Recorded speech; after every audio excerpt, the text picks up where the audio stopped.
Merci Jean-Marie pour cette introduction. Monsieur le ministre, bonjour, bonjour à tous, mesdames et messieurs. Je suis très heureux d'être ici pour vous parler un peu des supercondensateurs. Alors, ce sont des systèmes de stockage électrochimique de l'énergie qui sont peut-être moins connus que les batteries, les accumulateurs lithium-ion en particulier. Et c'est pour ça que je vais essayer de vous présenter un peu d'abord l'utilité, la place qu'occupent les supercondensateurs dans le panorama du stockage électrochimique de l'énergie. Alors, je vais prendre un exemple un peu peut-être d'actualité, parce que les barrages sont une des façons les plus communes de stocker l'électricité de masse, de pomper l'eau pour les remonter dans un barrage. Un barrage, évidemment, l'analogie qu'on peut faire entre les supercondensateurs et les batteries et le barrage, c'est que vous avez un barrage qui a une certaine capacité, un volume d'eau, de retenue d'eau. Donc évidemment, l'énergie, c'est un peu assimilable au volume du réservoir, la quantité d'eau qu'on a dans le réservoir. Ça serait plutôt le côté batterie, d'accord ? Et ensuite, vous avez évidemment, pour produire de l'électricité, une vidange, et la puissance, c'est le débit de la vidange. Et cette puissance, c'est le travail des supercondensateurs. Donc déjà, pour essayer à gros grains de positionner un peu ces systèmes, comme je l'ai fait Jean-Marie tout à l'heure, c'est énergie, batterie, puissance, supercondensateur. Avant de rentrer un peu dans le sujet, je voudrais juste vous montrer que dans le monde, les supercondensateurs sont de plus en plus étudiés, puisque vous avez ici toutes les publications parues depuis, on va dire, 1996. Donc vous voyez, ça monte de façon exponentielle. Avec aujourd'hui, on a 2500 articles à la fin de l'année qui seront publiés sur ces systèmes. Que la France est très bien positionnée en termes de recherche et de développement sur ces systèmes. On n'a vraiment pas à rougir de ce qui se fait. Et que donc la recherche et le développement est vraiment, vraiment en très forte expansion. Alors Jean-Marie Tarascon a déjà introduit le sujet. Si on présente sur un diagramme de Ragon puissance spécifique en fonction d'énergie spécifique, les différents systèmes de stockage électrochimique, on a donc les batteries.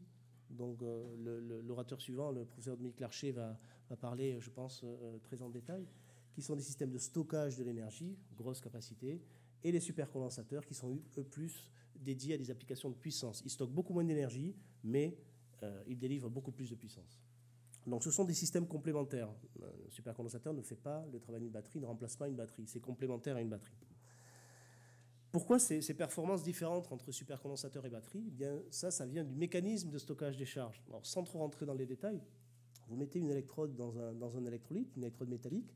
Si vous polarisez des charges, si vous injectez des charges au moins du côté de l'électrode, mais du côté de l'électrolyte, vous avez des ions qui vont venir compenser la charge ici et annuler cette charge, faire une séparation de charge à l'interface métal, électrode conductrice, électrolyte, et vous formez un condensateur, vous voyez, avec une polarité négative, une polarité négative côté métal, une polarité positive côté ion, et vous chargez ce qu'on appelle une double couche, une capacité de double couche électrochimique.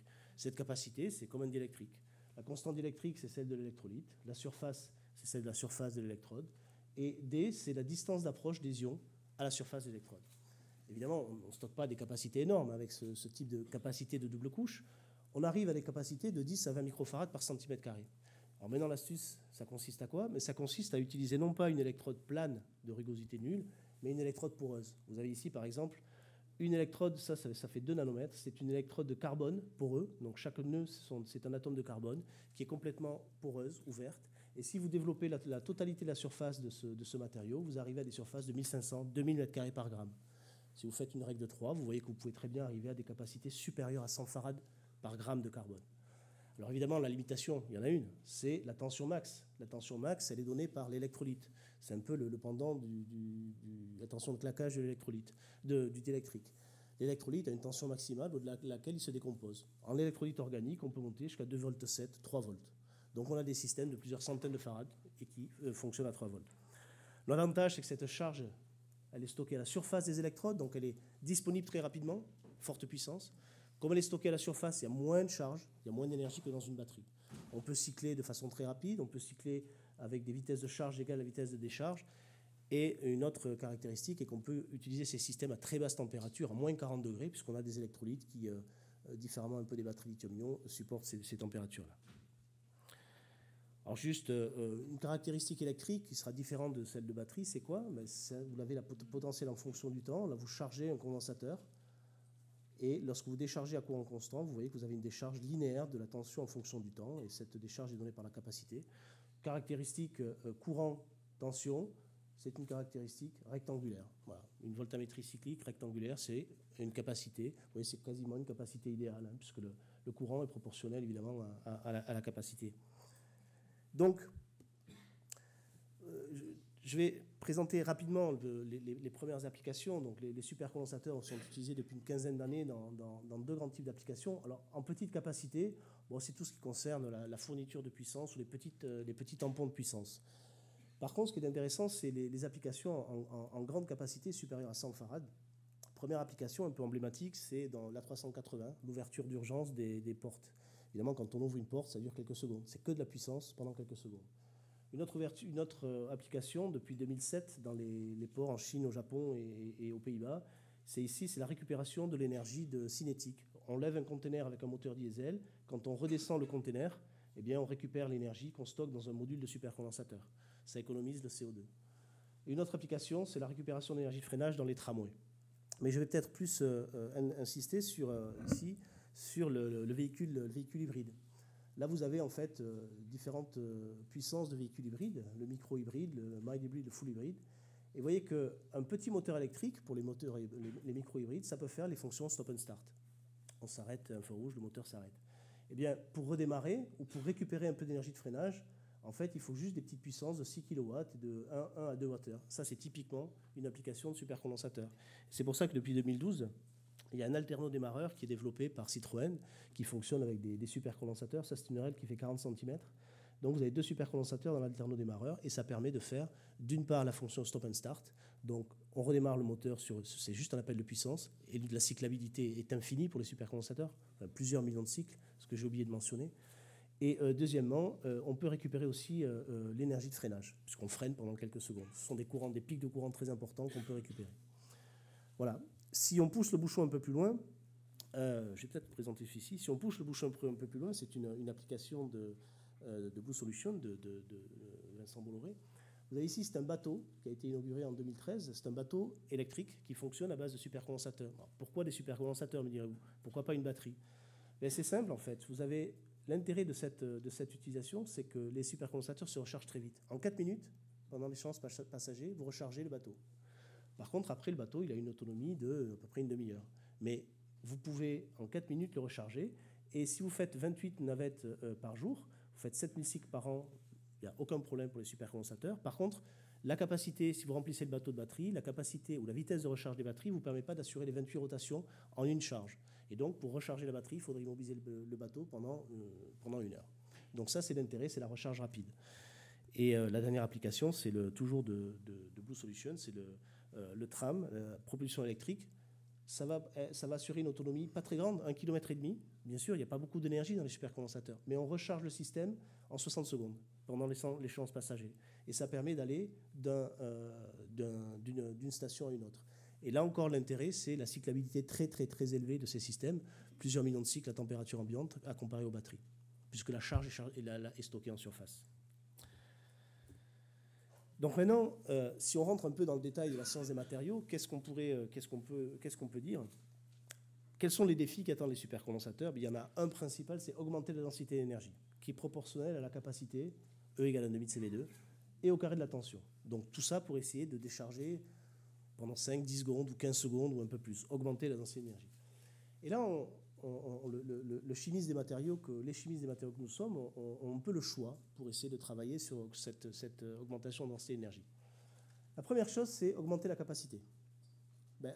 Ça veut dire augmenter la capacité des carbones. Et là, ça va être un peu tout le travail qui consiste à comprendre ce qui se passe lorsque les ions rentrent dans les pores des carbones, comprendre les interactions entre la taille des pores des carbones et les ions. En gros, la question, c'est quelle est la taille optimale des pores pour faire entrer le maximum d'ions, pour maximiser la capacité. Un deuxième point, c'est essayer de toujours, dans l'esprit d'augmenter la capacité ici, c'est d'essayer de penser un peu à des matériaux au-delà du carbone. Il y a des matériaux qu'on appelle pseudo-capacitifs, et je vous donnerai un exemple de matériaux pseudo-capacitifs qui ont des performances électriques comme les carbones, mais qui ont des capacités beaucoup plus grandes et qui sont en cours de développement. Et le dernier point, c'est augmenter la tension de cellules. Là, on est gagnant, ça change, l'énergie varie au carré de la tension. Et là, ça va consister à mettre au point des nouveaux électrolytes, mais pas que, parce que mettre au point des électrolytes, c'est un peu le Graal de tous les électrochimistes que nous sommes, qui travaillent dans le stockage électrochimique de l'énergie. C'est une thématique commune aux gens des batteries et des supercondensateurs, mais c'est plutôt, je vais essayer de vous présenter ce qu'on peut faire, c'est quand on essaie de mettre au point de façon intelligente une interface carbone-électrolyte adaptée. Adapter la structure du carbone aux électrolytes.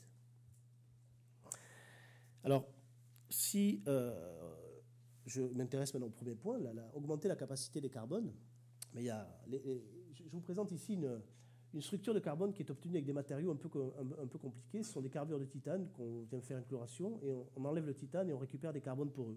Et ces carbones poreux, vous avez une structure modélisée ici, ils ont des pores très petits, de taille de 0,6 à 1,5 nanomètres. Et quand on fabrique ces carbones, pour essayer encore une fois de comprendre comment la charge est stockée dans ces matériaux, dans l'objectif de déterminer la structure optimale des carbones, quand on prépare ces carbones et qu'on rapporte un peu la capacité normalisée des carbones en microfarads par centimètre carré en fonction de la taille des pores, on s'aperçoit que lorsqu'on arrive à des tailles de pores ici de l'ordre du nanomètre et inférieur au nanomètre, on a une augmentation drastique et inattendue de la capacité. Et je m'excuse pour l'anglais que je viens de voir. Ça, en fait, on s'est aperçu que lorsqu'on fait faire entrer des ions dans des pores qui sont plus petits que la taille des ions solvatés, eh bien non seulement les ions rentrent, mais en plus la capacité est exacerbée. On double, on triple la capacité. Et ça, c'était un résultat, donc, encore une fois, inattendu, et ça nous a amené à penser que les ions pouvaient se désolvater pour entrer dans des pores confinés, dans des pores subnanométriques. Des ions qui font 1,5 nanomètre de diamètre peuvent rentrer dans des pores de 1 nanomètre en perdant des molécules de solvant. Donc, quand on veut aller un peu plus loin, on enlève le solvant. On prend un électrolyte qui est constitué d'un mélange de cations et d'anions, sans solvant, les liquides ioniques. Donc ce sont des sels fondus à température ambiante. On prend du sel de cuisine, on le chauffe à 800 degrés, il devient liquide. Là, c'est la même chose, sauf que c'est liquide à température ambiante. On n'a que des cations, ici, que des cations et que des anions. Donc c'est des sels d'imidazole et d'imide. Et ce qui est intéressant avec cet électrolyte-là, c'est que vous voyez la taille des ions, c'est 0,76 nanomètres pour le cation, 0,79 pour l'anion. Avec l'agitation thermique, c'est en gros des sphères de 0,75, 0,76 nanomètres. Et lorsque vous testez vos carbones dans ces électrolytes, ces carbones avec des tailles de pores contrôlées, vous apercevez que la capacité des carbones, elle est maximale ici vers 0,72 nanomètres. Elle est maximale lorsque la taille de l'ion est égale à la taille du pore. Et donc ça a remis un peu en cause le concept de charge, de stockage des charges dans les carbones poreux, le concept de charge de la double couche dans les supercondensateurs. Et ça nous a permis d'ouvrir un peu la voie à des travaux de recherche sur la compréhension des mécanismes. Et surtout, au-delà de ça, est-ce qu'il y a moyen de prédire les tailles optimales de carbone pour entrer le maximum d'ions?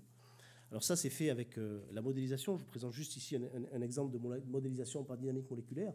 On a réussi à recalculer une structure de carbone poreux, une électrode, une autre électrode de carbone poreux, ici, et on a mis un électrolyte, un cation, un anion. Et lorsqu'on fait un peu des simulations par dynamique moléculaire, ce dont on va s'apercevoir, c'est que lorsque vous ne polarisez pas vos électrodes, bien les ions ils rentrent déjà dans les trous. Donc ça veut dire que c'est un processus qui est spontané. Même si les ions ont des tailles égales à celles des pores, il n'y a pas besoin d'appliquer un champ électrique pour qu'ils rentrent. Spontanément, ils rentrent.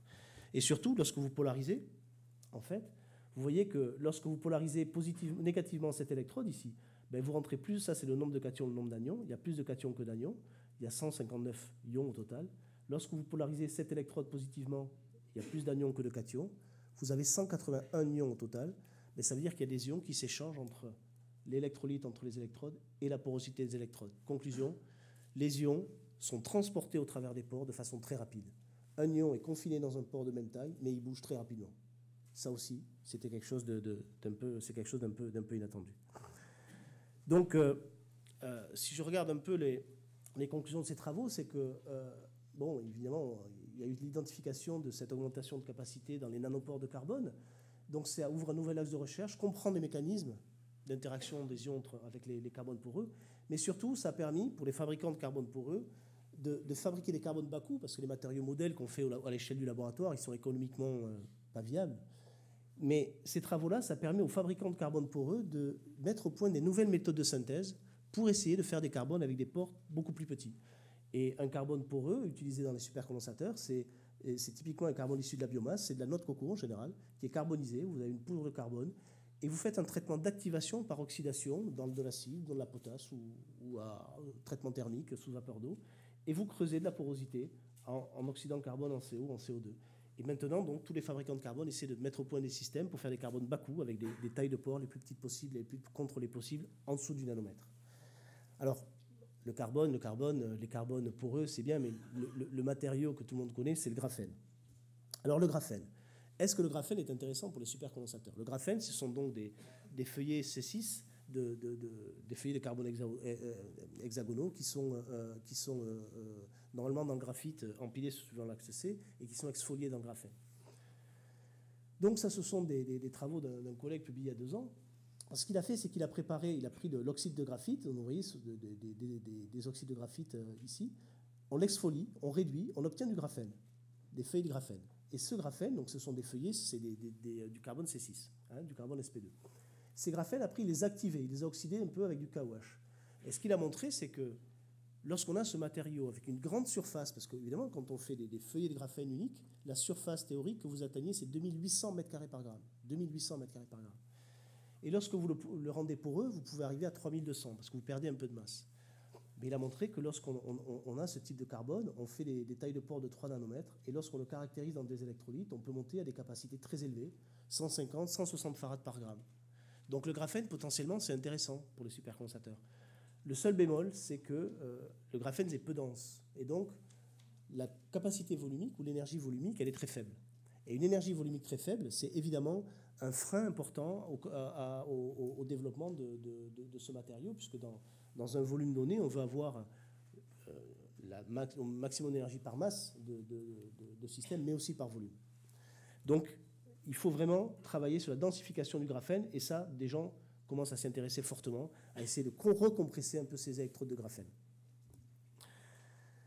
Alors, si on veut regarder un peu ce qui pourrait se passer au-delà du carbone, puisqu'on a des matériaux qui sont là, on était vraiment dans le système carbone-carbone, avec des carbones poreux, est-ce qu'on peut encore augmenter la capacité? Oui, on peut changer de matériau.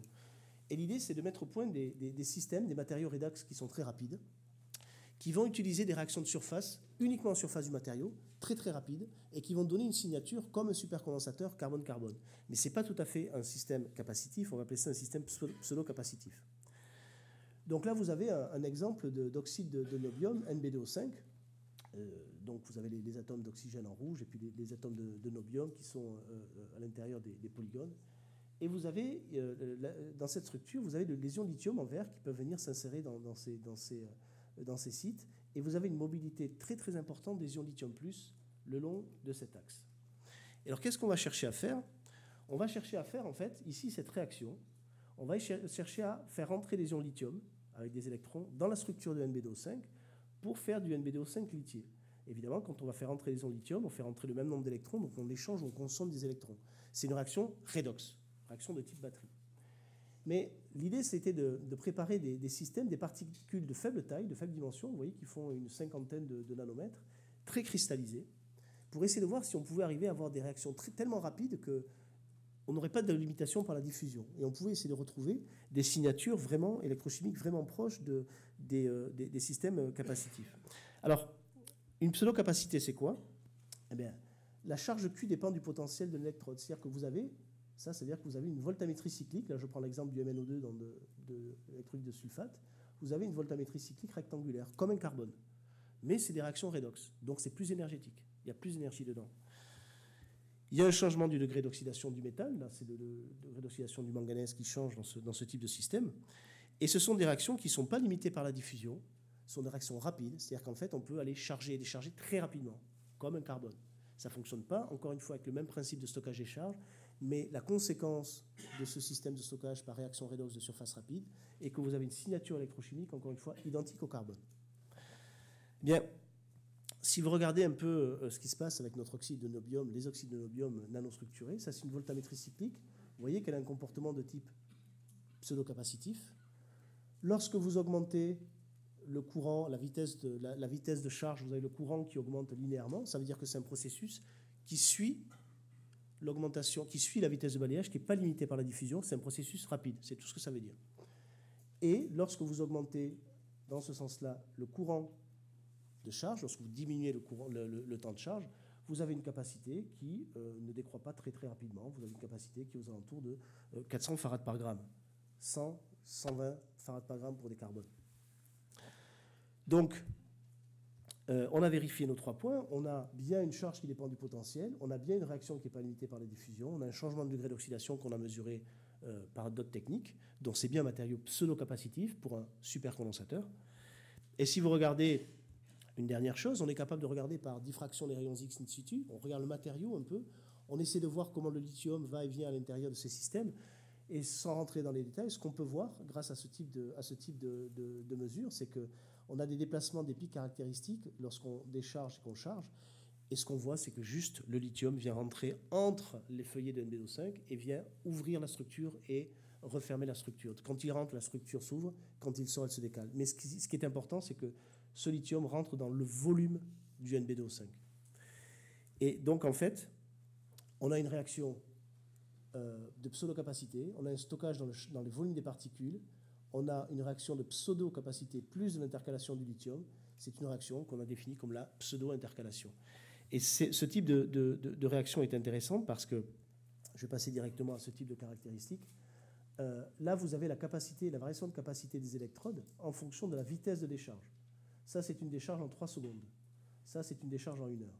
Eh bien vous voyez que le NbDO5, quand vous allez le décharger en 3 secondes, ben, il va garder à peu près 50%, 40% de sa capacité. Donc vous pouvez décharger ce matériau jusqu'à 3 secondes de rapidité, enfin de vitesse de recharge. Donc c'est un matériau de très forte puissance. Et là, en combinant ces effets de pseudo-capacité, de vitesse de recharge et de décharge, vous avez un matériau de très forte capacité, plus de 400 farad par gramme, et qui va se recharger, se décharger en 3 secondes. Donc un matériau de type supercondensateur. Mais là, vous avez joué non plus sur le carbone, mais sur le matériau. Et ça ouvre la voie à la mise au point de différents oxydes nanostructurés pour justement tirer parti de ces processus de charge en surface très rapide. Donc on a vu 2 voies pour augmenter les performances. Travailler sur la structure des carbones par modélisation, essayer de stocker le plus grand nombre de charges. Utiliser non pas du carbone, mais des oxydes qui fonctionnent avec des réactions, des transformations de surface, beaucoup plus capacitives. Et le dernier point, c'est l'électrolyte, augmenter la tension de cellules. Alors, ce que je disais au début, c'est que tout le monde dans le domaine des batteries et des supercondensateurs veut augmenter la tension de cellules. Une batterie lithium-ion, si au lieu d'avoir une tension de 3 volts 7, parce que vous avez des matériaux qui fonctionnent assez potentiels, vous avez une tension de 4 volts 5, ben vous gagnez énormément en énergie. Mais pour pouvoir fonctionner à 4 volts 5, il faut que les électrolytes soient stables. Et donc, la problématique est identique dans le milieu des supercondensateurs. Et je vais vous montrer que plutôt que d'essayer de mettre au point tout seul des électrolytes qui soient stables à très haut potentiel, qui puissent permettre d'augmenter le potentiel du supercondensateur, il y a une autre approche alternative qui consiste à mettre au point en combinaison une structure de carbone avec un électrolyte. Alors ce qu'on a étudié, ce sont encore une fois des liquides ioniques. Donc toujours pareil, un liquide ionique, c'est un sel qui est liquide à température ambiante. Donc c'est ce type de cation, un piperidinium 23, ce type de cation-là, un piperidinium 23 avec un anion FSI. Ben, si vous regardez un peu, ça c'est une DSC, si vous regardez un peu quand vous refroidissez ce système, quand vous réchauffez, vous avez une température de solidification ou de fusion de 6 degrés. En dessous de 6 degrés, il est solide. Vous prenez un autre type de liquide ionique, le pyridinium 1,4 FSI, qui est ici, ça c'est le cation, ça c'est l'anion. Ben, quand vous le refroidissez, sa température de solidification, c'est moins 18 degrés. On sait que les liquides ioniques, ça n'a pas de solvant, donc c'est intéressant, parce que ça peut être stable à grand potentiel, mais par contre, le point de fusion, il est trop haut. Vous voyez, 6 degrés, c'est inutilisable pour des batteries. Parce qu'en dessous, à 5 degrés, ça veut dire que votre système ne marche plus. Mais, par contre, si vous utilisez un mélange de ces 2 systèmes, là, vous voyez que ce cation, là, on a 9 carbones et 1 azote. Ce cation, ce n'est pas le même, mais on a 9 carbones et 1 azote. C'est les mêmes masses molaires, mais ils sont asymétriques. Et on utilise les mêmes anions, FSI, celui-là. Mais si vous mélangez ces 2 liquides ioniques et que vous faites la même courbe de caractérisation, ce que vous voyez, c'est qu'il n'y a plus du tout de température de solidification jusqu'au moins 80 degrés. Donc le liquide ionique, parce qu'on a cassé les interactions qui vont permettre la cristallisation, de par la symétrie des cations, ben ce liquide ionique, jusqu'à moins 80 degrés, il n'y a plus de température de fusion, de point de solidification. Donc ça, c'était déjà intéressant. Et si vous travaillez, si vous regardez un peu la conductivité en fonction de l'inverse de la température, vous voyez typiquement, ça c'est pour le pyridinium 1,4. À moins 18 degrés ici, la conductivité chute, solidification. Le noir, c'est pour le pupyrélinium. À 6 degrés, la conductivité chute, solidification. Et ici, le rouge, c'est le mélange. Vous avez un changement continu de conductivité. Et donc, vous avez un liquide ionique qui n'a pas de point de solidification. Alors maintenant, si vous reprenez un carbone poreux, comme je l'avais montré tout à l'heure, avec plein de petits pores et des structures très compliquées, ce liquide ionique, c'est assez visqueux. Ben, si vous prenez ces carbones et que vous les mettez dans ces liquides ioniques et que vous tracez une caractéristique courant potentiel, je vous rappelle que le comportement capacitif, c'est un rectangle, hein, idéal, ben vous voyez qu'on a des voltammétries cycliques très déformées, on n'a pas de rectangle. Ça, c'est parce que le liquide ionique est tellement résistif qu'il n'arrive pas, il est tellement visqueux qu'il n'arrive pas à rentrer dans la porosité des carbones. C'est-à-dire qu'on ne peut pas prendre un carbone comme ça avec plein de petits pores, le mettre dans un liquide ionique visqueux et avoir un système qui marche bien. Non, parce que la viscosité est trop élevée, parce que la conductivité est trop faible. Et vous voyez, à moins 20 degrés, on n'a plus rien. Ça ne fonctionne pas. Le message, c'est qu'il faut, maintenant qu'on a un bon électrolyte, mettre au point des structures de carbone adaptées. Et en particulier des structures de carbone ouvertes. Alors je vous ai présenté tout à l'heure le graphène activé, ce fameux graphène activé qui est en fait des feuillets de carbone C6 qui sont un peu oxydés avec des trous. Mais ces feuillets, ils donnent lieu à des structures complètement ouvertes. Et c'est donc une structure avec une grande surface, très accessible, sans nanopores. Et que lorsque vous faites les caractérisations de ces matériaux, donc là c'est une image schématique, hein, c'est un peu vue d'artiste, c'est pour être un peu sexy. Ce sont donc des faits de graphène avec les trous, les ions qui vont partout. Et lorsque vous tracez maintenant dans le mélange de liquide ionique la caractéristique, vous voyez, de ce graphène activé, ben vous voyez que vous avez une tension de cellule de 3,7 volts parce que vous n'avez plus de solvant. Donc vous pouvez monter jusqu'à 3,7 volts, gagner 1 volt en tension, ce qui est beaucoup. Et la capacité, elle est de 170 farads par gramme, ce qui est énorme. C'est la même capacité que les graphènes en milieu liquide. Et ça veut dire, le message est vraiment celui-là, c'est qu'il faut vraiment, si vous arrivez à mettre au point des... Pensez à l'ingénierie de la structure du carbone. Le carbone est un matériau formidable qu'on peut plier, tordre et travailler dans tous les sens. Si vous arrivez à mettre au point des structures très accessibles, eh bien en fait, ça peut fonctionner. Et maintenant, si vous fonctionnez à moins 40 degrés ici, à moins 50 degrés, vous voyez qu'on a toujours une voltammétrie cyclique, à moins 50 degrés, qui fonctionne toujours. Et on peut monter ces liquides ioniques jusqu'à 100 degrés. Donc en fait, la température d'opération avec ce type d'électrolyte, c'est moins 50 plus 80 degrés. C'est aujourd'hui, dans les supercondensateurs, c'est la fenêtre de température la plus large qui a été reportée. Et les performances sont vraiment intéressantes. Et ça, c'est encore une fois intéressant parce que ça valide l'approche qui consiste à dire il faut mettre au point les structures d'électrodes de carbone en fonction des électrolytes. Et avec les liquides ioniques, peut-être d'autres électrolytes, il y a moyen de gagner en tension de cellule, passer de 2,7 volts à 3,7 volts. Et un demi de CV2, ça veut dire que lorsqu'on gagne 1 volt, on double la densité d'énergie. Donc voilà encore un point sur lequel on peut travailler pour mettre au point des systèmes à haute densité d'énergie en supercondensateur. Donc toujours pareil, hein, qui permettront de dévier des fortes puissances pendant quelques dizaines, soyons modestes, pendant une quinzaine de secondes. Alors, juste pour vous montrer que cette approche, elle n'est pas exclusivement limitée aux deux types d'électrodes de liquide ionique que je vous ai mentionnés. Pareil, on prend un cation pire de 3, ce cation-là, un pire 1,4, ce cation-là, asymétrie, même nombre, même masse molaire, le même anion, vous mélangez les deux, il n'y a plus de point de fusion. Donc ça peut aussi être extrapolable d'autres liquides ioniques, et on travaille bien sûr au laboratoire pour essayer de mettre au point les autres formules. Et là, je ne sais pas à quelle heure j'ai commencé. C'est bon? D'accord. Encore 5 minutes? Très bien. Donc, le dernier point dont je voulais parler, c'est il y a quand même aussi un intérêt à essayer de mettre au point des matériaux qui vont pouvoir avoir un comportement de type capacitif avec des carbones, c'est-à-dire charger la capacité de double couche, et en plus avoir des capacités de type pseudo-capacitive. Et ça, il y a des choses qui sont en train d'être étudiées. Donc, ce sont les matériaux de 2 dimensions. Et dans la famille des matériaux de 2 dimensions, il y a des nouveaux matériaux qui ont été mis au point et découverts à l'université de Drexel à Philadelphie en 2013. On parle de matériaux max. Alors, c'est quoi les structures max? Eh bien, M, c'est un métal de transition. A, c'est un élément du groupe A, comme aluminium ou silicium. Et X, c'est le carbone ou le nickel. On va s'intéresser au carbone. Donc là, vous avez ici un système qui est TI3AlC2. Donc, c'est un matériau TI3AlC2. Des titanes, les petits points noirs des carbones, de l'aluminium. Ce sont des feuillets de TI3C2, vous voyez, qui sont séparés par des rangées d'aluminium. Bien, l'idée, ça a été de dissoudre l'aluminium. Dissoudre l'aluminium qui est ici, les atomes d'aluminium, enlever l'aluminium en faisant des traitements à base d'acide fluorhydrique ou des traitements pas très, encore pour le moment, pas très un peu corrosifs, on va dire, mais de passer les max ce qu'on appelle les maxines. Et là, à ce moment-là, vous avez ici des feuillets de Ti3C2 qui sont encore liés par des liaisons hydrogènes.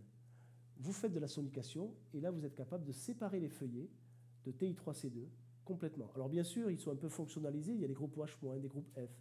Mais vous avez des feuillets, ce sont des feuillets ici, de type M3X2, c'est-à-dire ici Ti3C2. Et ça, ce sont des matériaux de 2 dimensions. Et là, ça peut être intéressant parce qu'il y a le titane. Le titane, c'est un matériau redox. On peut jouer avec le titane 3, titane 4. Et en surface, il y a des grandes surfaces, et en surface, vous avez des sites d'absorption pour les ions.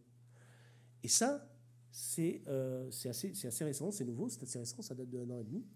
Et lorsque vous commencez à essayer de complètement exfolier ces matériaux, si la solution, vous la filtrez sur un papier presse en tirant sous vide, vous êtes capable de faire des papiers de feuillets. Vous voyez les feuillets ici, c'est de la microscopie électronique.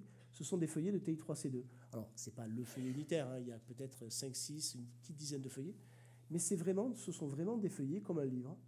Et là, on a le sentiment, bien sûr, que quand on va vouloir faire rentrer les ions dedans, ça rentre et ça sort très vite. Donc, on peut faire des électrodes de cette façon qui sont autosupportées. Hein, il n'y a pas d'ajout de conducteur électronique. Autosupportés, il n'y a pas de liant, ce sont des systèmes hydrophiles. Et lorsqu'on teste ça en supercondensateur, eh bien, vous avez votre ammétrie cyclique ici en fonction du potentiel. Alors c'est du milieu aqueux, hein, c'est en milieu acide sulfurique et KOH, ou KOH, acide sulfurique ici. Ben, vous avez des capacités qui sont à 450 farads par centimètre cube, c'est-à-dire des capacités 3 fois plus grandes que les carbones volumiques, 3 fois plus grandes que les carbones. Et vous avez des propriétés de cyclabilité qui sont remarquables, qui sont complètement conformes à celles qu'on attend d'un supercondensateur qui a une durée de vie qui peut dépasser le million de cycles. Et ces nouveaux matériaux, un peu ces maxines, ils sont intéressants parce qu'on joue sur la réaction d'intercalation capacitive, encore un terme, mais on a des ions, on vient les intercaler, mais ce n'est pas de l'intercalation purement redox, hein, puisqu'on a vraiment une signature capacitive.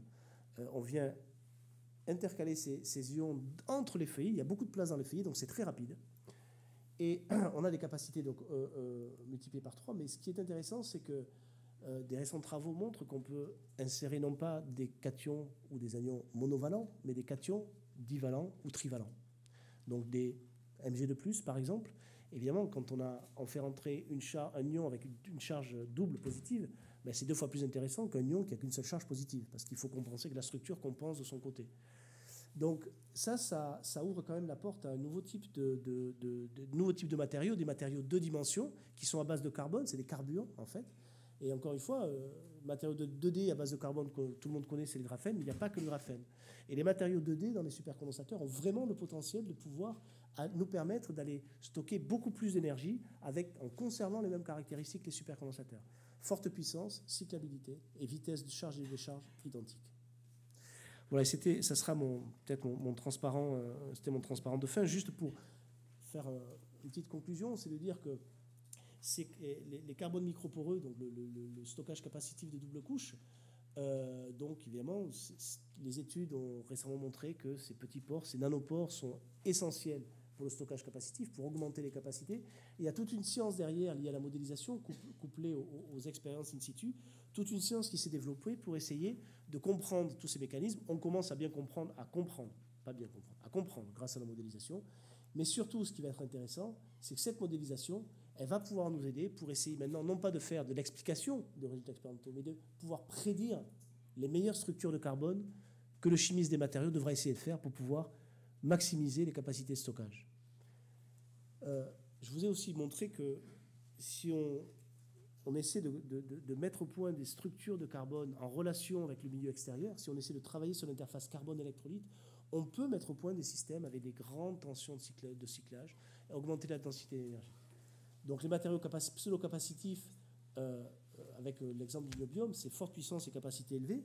Et ça, c'est une approche qu'on doit essayer de généraliser ou d'essayer d'appliquer à d'autres matériaux type oxyde ou même sulfure. Et les matériaux 2D, je crois beaucoup aux matériaux 2D, hein, que ce soit les Maxen, les Maxims ou autres matériaux. Les matériaux 2 dimensions, 2D pardon, pour 2 dimensions, bien sûr, vous l'avez compris. Ça a le potentiel d'apporter vraiment une rupture dans le stockage capacitif. Et en particulier, il y a ces nouvelles familles de matériaux, parce que les Maxine, c'est une grande et large famille qui est à découvrir. Le seul bémol, c'est qu'aujourd'hui, on ne sait faire fonctionner ces matériaux Maxine que dans le milieu aqueux, pardon. Donc, à des tensions limitées à 1 volt. Le gros challenge, là, le gros défi, c'est d'arriver à les faire fonctionner en milieu organique. Et là, ça sera vraiment quelque chose de redoutable. Je voulais juste faire une petite publicité, si vous me permettez, 1 minute. Donc, c'est que la France, au travers du CNRS et du ministère de la Recherche, a décidé il y a 3 ans d'organiser et de fédérer ses efforts de recherche sur les systèmes électrochimiques de l'énergie et a créé le réseau sur le stockage électrochimique de l'énergie, le RS2E, qui rassemble donc des industriels ici, donc beaucoup de gens dans la salle, hein, il y a Total, il y a EDF, il y a Renault, qui rassemble des laboratoires de recherche sur tout le territoire français et qui rassemble aussi des EPIC, donc nos collègues amis du CEA, l'IFP Numéris. Et tout ça, c'est vers quel objectif? D'essayer de bien sûr continuer à faire de la recherche la plus excellente possible dans le domaine des batteries supercondensateurs. Encore une fois, la France est très très bien placée. Bon, voilà, avec mon collègue éminent à côté de moi, entre autres. Et bien sûr, essayer aussi de transférer le plus vite possible, le plus rapidement possible, le plus efficacement possible les résultats de cette recherche fondamentale vers l'industrie. Voilà. Et puis je voulais remercier aussi mes sponsors et mes collègues des différentes universités. Et je voulais vous remercier beaucoup pour votre attention.